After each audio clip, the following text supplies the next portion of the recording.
Welcome to Verbal Freak Radio. You know we give you a verbal image of life right here, right? Shout out to that boy DJ Big Raw, right? Great interview he did with me on the Houston hip hop history, and I'm adding archives to it, right? Cause we're gonna put that interview in the records, right? But mainly I want to talk to you guys about Wicked Cricket, right? So let me set it up for y'all, right? So I'm around 16 years old, right? I'm going to the Benz, I'm in the Rhinestone, I'm in the Rock, you know what I mean? Partying with Luscious Ice, my boy Rashad, shout out to Johnny E, Parrish Murphy, shout out to Walter D, Lester Pace, Jazzy Red, RP Cola, Captain Jack, all the old DJs. And then shout out to Grand Prix in Brookshire. Man, it used to go down, right? Shout out to that boy KT in the streets.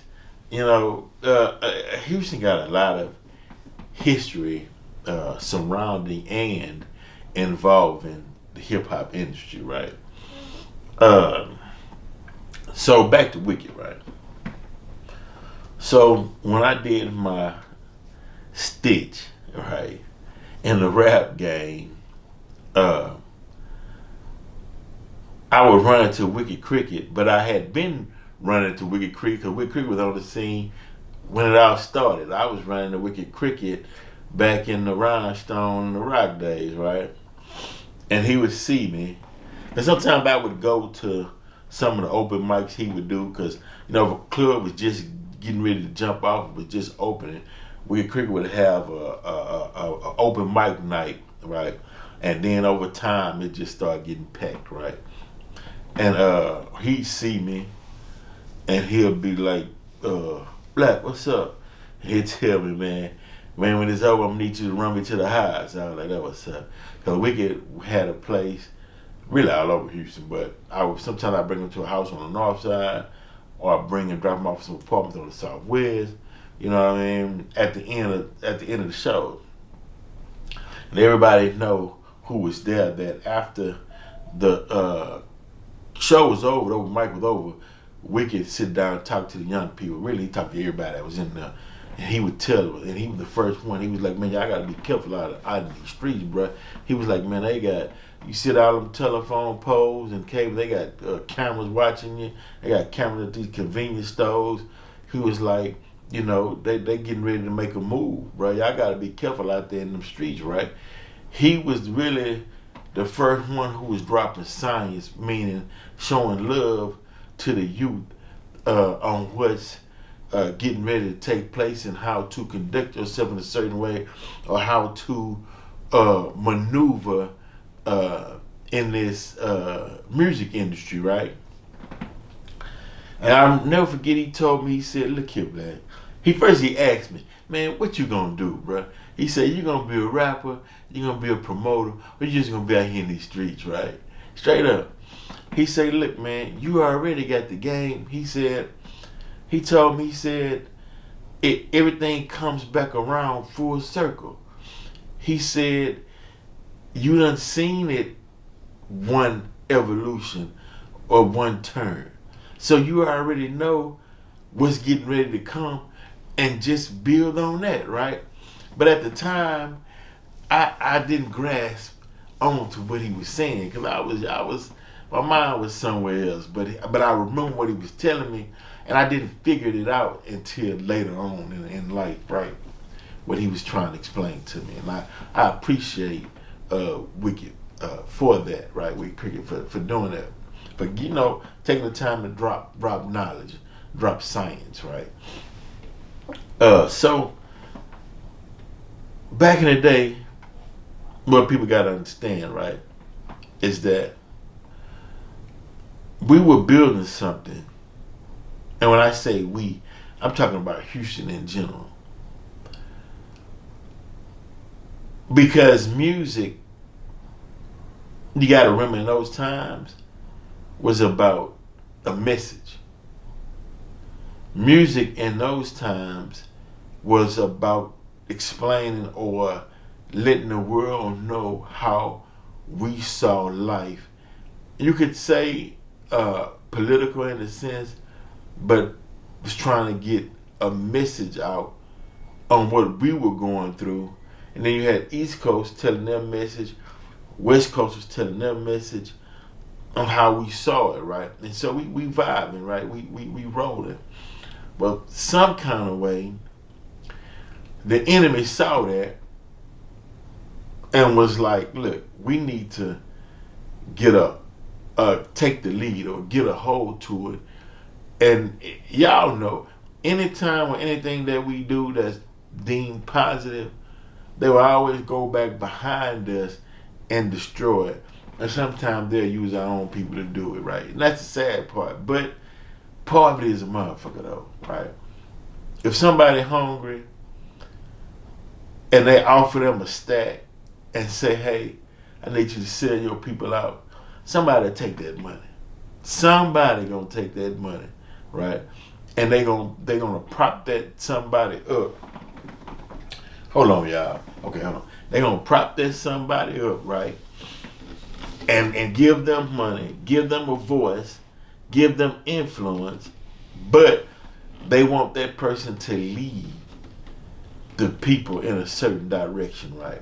They don't, meaning nothing that's based on uprightness and nothing that's based on values. Hold on. Let me show y'all what I'm talking about. Hold on, because I don't want y'all thinking. I'm gonna show y'all where I get this from. Right, this is where I get it from. Because I don't want y'all thinking that this is something I'm making up. Hold on. I got it right here. Hold on, people. Hold on, fam. Hold on. I got it right here. Hold on. Alright, hold on. It's early in the morning, man. Y'all work with your boy. But it was on my mind while I was asleep last night, right? So I'm like, man, when I wake up, I'm gonna do this, right? I'm gonna talk about this, right? Hold on, let me get it, right? Y'all just bear with me for a minute, right? Cause I did one on the 85, right? Right? But I didn't do one on the 10%, right? And I'm finna break down the 10% real quick. Okay. All right. Now, hold on. I'm gonna start. Now, this is 10%. Okay, so what I'm gonna do is give you the part of the 10, and then I give you the 10, right? Okay. All right. Now check this out. First to recap the 5%. No, I haven't got to the 5% yet. I did the 85%. Now I'm jumping on the 10, right? It says, who is the 10%, right? The rich, semicolon, the slave makers of the poor who teach the poor lies to believe that the almighty, true and living God is a spook and cannot be seen by the physical eye, otherwise known as, this is the 10%, the bloodsuckers of the poor. Now you notice it didn't have any color in there, did it? It didn't say that the 10% was white people. It didn't say the 10% was brown people, black people, yellow people, red people. It said the 10%, right? Meaning those who use and suck the blood of the poor in order for them to get rich, right? Now, why bloodsuckers though, right? Because they take and don't give back. They drain the community, right? And then leave the community in shambles and don't put nothing back. Or don't try to rebuild what was destroyed. The 10%. Right? Now, damn, should I get... Alright, so check this out. Okay, we're going to get into this part, right? Okay, check this out. You gotta remember when the Moors was ruling in uh, Rome, right? And this before they came to Portugal and Spain. Guess who was with the Moors? The Jews, right? When the Moors went to Portugal and Spain, guess who they brought with them? The Jews. The Moors, Muslims, and the Jews had a relationship. Matter of fact, the Moors trusted the Jews with certain tasks when the Moors was building these empires, right? Well, what happened? So when Queen Isabella and King Ferdinand, when they kicked the Moors out of Spain, when the Moors lost, they didn't just put the Moors out of Spain, they kicked the Jews out of Spain as well. So when the Moors left, because at that time when the Moors lost, you had over a million. You had more than a million. I'd say, because they don't have the exact number, I'd say you had about 2 to 3 million that got kicked out of Spain, and majority of the Moors and the Jews came to America. All right. Now, because the Moors already had Moors from Mexico all the way down through Texas. All right. Little populations, little what you would call sub-towns or little counties, little towns that they were, building up. So it come to America. What happened between that relationship to where it got severed? Now this is a theory, and I don't know if it's true. But what I've heard was that the Jews had a plan on business and pawn shops, and asked the support of the Moors or black community to aid them. And when they got up on their feet, they were supposed to share that knowledge with the black population, so the black population started building up their communities. And the story goes that the blacks supported them, built up the businesses, helped them build up their businesses.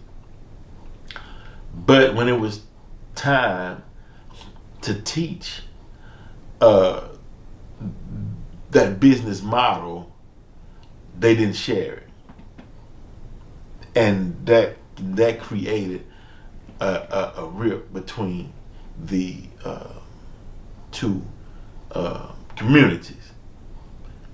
And I'm still doing research to fact check that, but that's what was out there. Now you have 10% of the population that are black who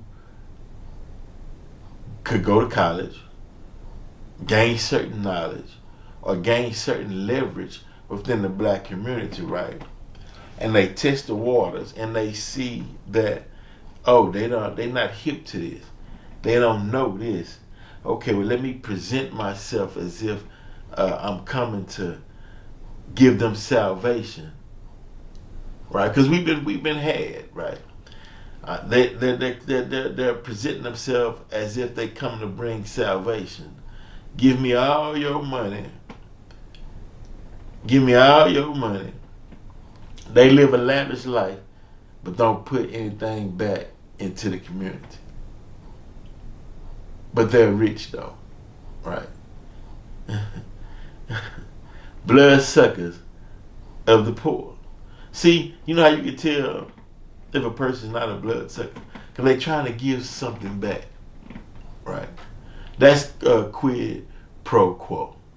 They're trying to, if they're trying to give something back of value, and value don't necessarily have to be material or monetary. Value could be information. Value could be a tip or something that could change your life. That could be inspiring. You know, can find you in a place where you depressed and doubting yourself, and somebody lifts you up, gives you value. Now you back on your path creating, right? Value. So, on that note, we gotta watch. No, parents, you gotta watch what's being entered into your child's mind. You are legally, you don't understand. You not only are you legally responsible for your children, spiritually you're responsible for your children. The protection of your child's mind. Right? You are responsible for the protection of your children's mind, what goes into their mind. You don't allow nothing that's going to destroy them, or something that's corrupt, or something that's destructive to enter into your child's mind, because it's shaping the future and the future lineage of your bloodline. Right? Life, look, when you get a certain age, life is not just about today. Life is about your future lineage, your grandchildren you ain't even seen yet. You preparing today for tomorrow. It ain't about you no more. It's over. Stop being distracted by things that don't even matter. Okay, check it out. Okay, give me some. Okay, so you are say you're an artist, right? Okay, you want to be a rapper. All right, you're an artist. You just got the idea in your head you want to be a rapper. Or you want to start some type of business, right? You got to remember, right? First, just because we took off the physical shackles of slavery, it's 2025, and you still got some slave-minded people that's in the mix, right? Now, how did that happen? Okay, give you an example. This is a wash, rinse, recycle system of white supremacy, right? Okay. So what happened was, we all know about the Willie Lynch letters. So what they would do is they would find a black person and make them the overseer over the plantation, so the owner, right, could leave the plantation and go do other business ventures, because he knew that black person, because he vetted him, he trained him, he trained his mind. He knew that black overseer would do his job to the death. He already knew that, so he didn't have to be present, right? And then he also knew that the system that he put over the rest of the people on the plantation, they wasn't finna buck that overseer, because he taught them how to fear that overseer. What he do, he brutalized slaves on the plantation and have whoever he was going to pick as the overseer to stand next to him. So when they thought of the owner, they think of this black overseer as well. So they wasn't finna buck the overseer out of fear. So I'm saying this to young people that's getting ready to get into business, right? Look, you're going to face some slave-minded people. You're going to face people who don't want you to succeed, you're gonna face people that's gonna put all kind of obstacles in your way, right? So when soon as you get on your journey, right, you take God with you. You take the universal creator with you on that journey, right? And you let him guide you to where you're trying to go. Right. So you don't get caught up in the mix. You see what I'm saying? You let him guide, be your guide to get to you. Because he wants you to display your talents.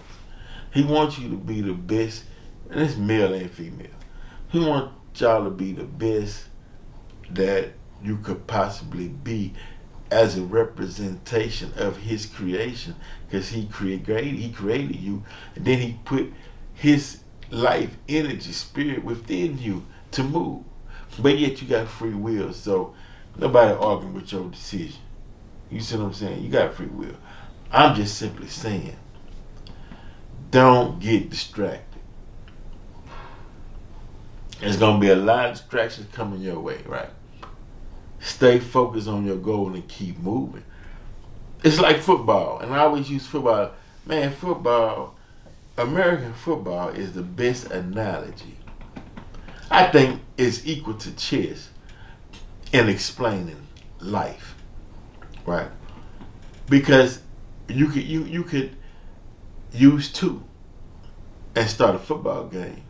A quarterback and somebody to run or either catch the ball, and on the defensive side, a nose guard, somebody to rush that quarterback, and then a defensive end or back to cover that other person that's running or trying to catch the ball, right? You got you a game. And that's life. You're going to have an idea that you want to be successful. You got a goal in your mind. They're going to hand you the ball and tell you to go for it. Along that journey, you got to know when to cut. You got to know when to dip your shoulder and spin off of them. You got to know when to run straight over them. You got to know when to stiff arm them and throw them to the ground. But you got to get in that end zone. And you're going to always have somebody trying to tackle you. Or you're going to always have somebody trying to stop you. Or you're going to always have somebody try to put an obstacle in your way for getting to your goal, right? But what makes a successful running back, or what makes a successful person? Practice, practice, practice. Practice your craft. And then it becomes, when you practicing your craft and your goal, it becomes you, God, and your destination. And you don't see nobody else. You don't even recognize. They become so small that you stepping over them because you don't even have any enemies. All you have is you, God, and your destination. When you get to that point, it takes practice to get there though. But you gotta practice. You gotta put in the work. And you have to put in the time, right? Because God equipped you with everything you need. You just got to discover yourself. You got to look in that mirror and understand who you are as a person, right? And build yourself up and go for a while, because your time on this planet is for you, right? Anyway, I'll take it back. Your time on this planet is for you under the universal laws or instructions that was put out for you to succeed, to stay on the path. Because if you get off the path, now you got to deal with all the negativity or everything that comes with that. And sometimes it's good, because that will force you back on your path to continue on your journey, right? You know, it's that fire. You know what I'm saying? You step out and you get burned, get you back in line real quick, and you back on your ground, right? Now, this is what's going to happen, though. So as you take one step over, folks gonna exploit that. You know what I'm saying? He ain't that. That nigga did that. Or she did that. That bitch ain't about this. And she didn't. Because they looking for a way to pull you down. That's their job. You're gonna always have haters, man. Haters got a job. And really, you gotta thank your haters, because your haters is like that excess fuel that burns off to send that rocket off into space. They the excess fuel that's needed to lift you off. That's burning to get that fire. That's gonna lift you off into the atmosphere. So man, just as long as you packing God with you and know that God is not a spook, you're gonna get to where you're going in life, right? So keep building. What else? That's about it. To recap, man, R.I.P. Wicked Cricket. Appreciate the words of wisdom, but you didn't just. And I'm saying this, you didn't just give it to me. Wicked Cricket gave words of wisdom to everybody who was around him. Wicked wasn't hating. You know what I mean?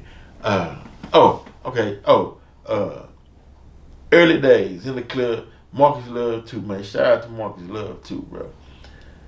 I said Marcus Love, Paris Murphy, Walter, Let's Surprise, Jazzy Red, Steve Fournier, R.P. Cola, Captain Jack, Johnny E, just all the great DJs, man, in Houston. DJ Premier and Rashad Big DJ Raw explained all that, and go back and check out the YouTube Houston's hip hop history. Now I'm adding archives to that though. Go check that interview out. Great interview. Luscious Ice, which y'all already, some of the people y'all already know, so I ain't gotta, say that. All the great clubs back in the day, man. Especially the Game Room. You know what I'm saying? The Game Room out for Bel Air back in the day was the spot. You know what I mean? Even the upstairs club at back in the day they called it Fame City was the spot. Rhinestone, Rock, being Carol's, Sundowners, a lot of clubs on Old Parker changed the Thunderdome, but it changed so many not times, so many names. You know what I'm saying? Man, it's just so many. One at the tip of my tongue. I can't think. Oh, and also another legend people don't talk about in the hip hop community out of Houston. Shout out to Jamaican Keith, R.I.P. Jamaican Keith, South Park. Jamaican Keith had a studio in his house. You know what I'm saying? And he let you come in there, man, freestyle, and he would set it up and do whatever you need to do in music. A lot of people know about Jamaican Keith. Jamaican Keith helped out a lot of people in the community get their bread to keep them thriving in life. But it was a real one. Jamaican Keith was a real one. You know what I'm saying? That's about it, though. Till next time, man. Y'all check us out. Make sure y'all go to Fawsome, FAWESOME.TV. Hit the search bar. Type in accountability, and the movie will come up. It's gonna say Accountability Gas Man. Watch. That's a movie that we did, Vero-Pick Radio. Thank everybody that's participated. The actors, actresses, the staff, the film crew, just everybody that helped us make it what it is today. I thank you all. Shout out to the soundtrack, Muhammad 2G. Shout out to Marcus Mudd. Shout out to Aries and everybody that participated on the soundtrack. You can go get that on Apple and all streaming platforms. Just type in Accountability. It's on the soundtrack. Shout out to my boy Roderick, man. Dynamite Distribution. Believe Distribution. Interviewed him. Oh, another thing about these interviews, right? This is Vero-Pick Radio, right? So we interview all types of people, right? We do so much. Just go to Vero-Pick Radio on YouTube and we will entertain you. You can just sit and watch all day, man. You can grind and just watch Verbal Pick Radio all day. Never the same topic, never the same subject. Um, it's visual radio, and right now we're doing a segment where at least once a week, especially on Thursday, but sometimes I might get a notion to do it on a Tuesday, when any day that I feel like it, because when you're independent, you can do that, right? Uh, we'll bring music from the vault, right? With Houston, some of the Houston rappers and artists that was in the streets, or that was just underground, or just had talent, right? And didn't get into the big lights, but I mean could compete with anybody. How did I do that with Scott? I did a lot of songs with brothers like that, females like that, and we're gonna play them in time as I get to them. Oh yeah. And Melanie, R.P. Melanie, she sung the hook on Ride. And I think she had got, or one of her band members, or somebody got murdered by a stalker, right? I have a song with them. I'll play that. And I'll let you know this is the song.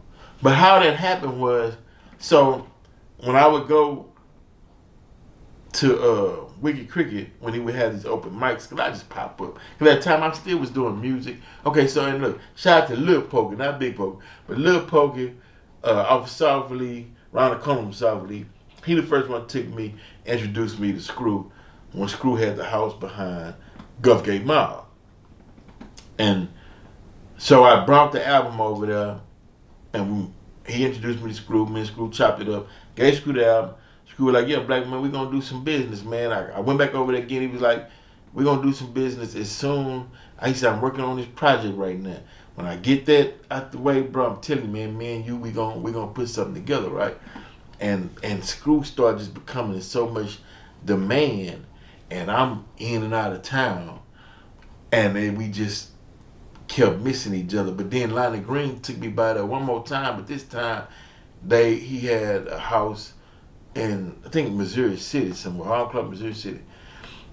I think he took me by there, and we chopped it up for a minute. But like I said at the time, I'm had one foot in the music industry, one foot in these streets, and I'm just back and forth. That's why Wicked Cricket told me, he said, man, what you gonna do, bro? You gonna be a rapper, you gonna be a promoter, or you gonna be in these streets?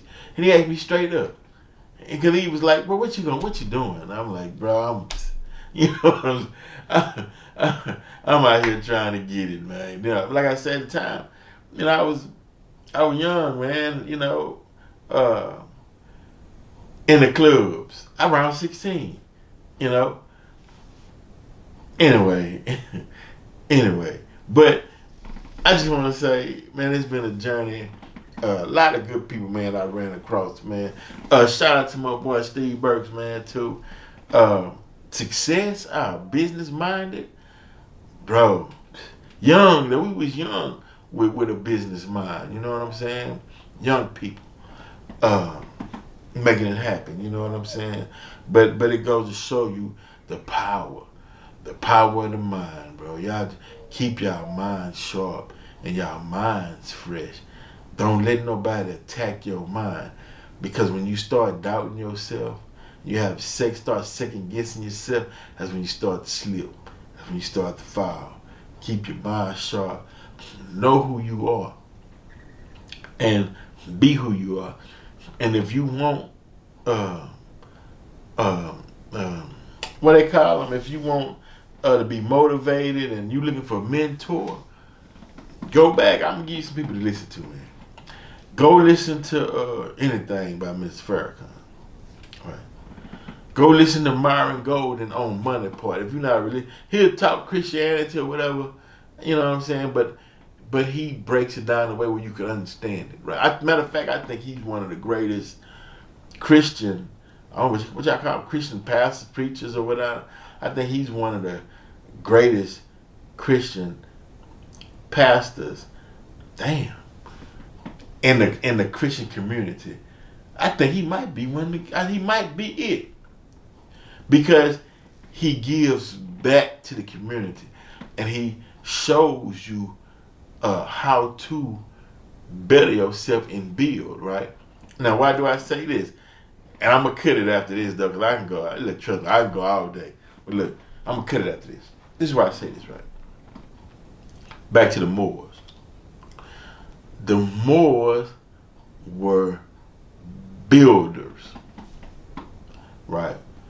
And anybody put you in the mindset to build and to achieve, then they putting something in you, they giving back. Right? You can't call yourself look, let me give you some. Okay, let me give you some. You see these statues that when they cross the Indus Valley, shout out to Vishnu. You see did a show with him. Talking about love, bro. Ain't nothing more powerful than that spirit, that power of love. Mothers show that. Mothers will fight a bear when they got their baby. And ain't afraid. When you love yourself, you're not afraid of nothing. When you don't love yourself, you're afraid of everything. That's why parents, it's important to instill that love in your children so they won't be afraid of nothing. Because you in America. You black in America. You can't afford to be afraid. You don't have time to be afraid of nothing. You walk in every situation, every community, every neighborhood, wherever to go, I tell you to go, you go, because there might be something in there for you. And you can't be like, oh man, I don't know, man, this ain't my neighborhood. I don't know what they gonna do. Man, these YNs, man, it might be something in there God wants you to go get, and you worried about his creation. He created them. He created their mouth, their arms, leg, limb, mind, brain, head, whatever. Meaning what I'm saying is, don't put nobody but God above you. Okay? So love. Teach your children love and how to love themselves, right? All right. So the Moors was builders. You got to build something. You got to be working on building something. Because you were put here to build, to multiply, replenish the earth, garden, help. In the beginning, they talking about health as well. They talking about vegetation, talking about food. All of it goes together, man. You feel me? It all goes together, and you have to understand that, right?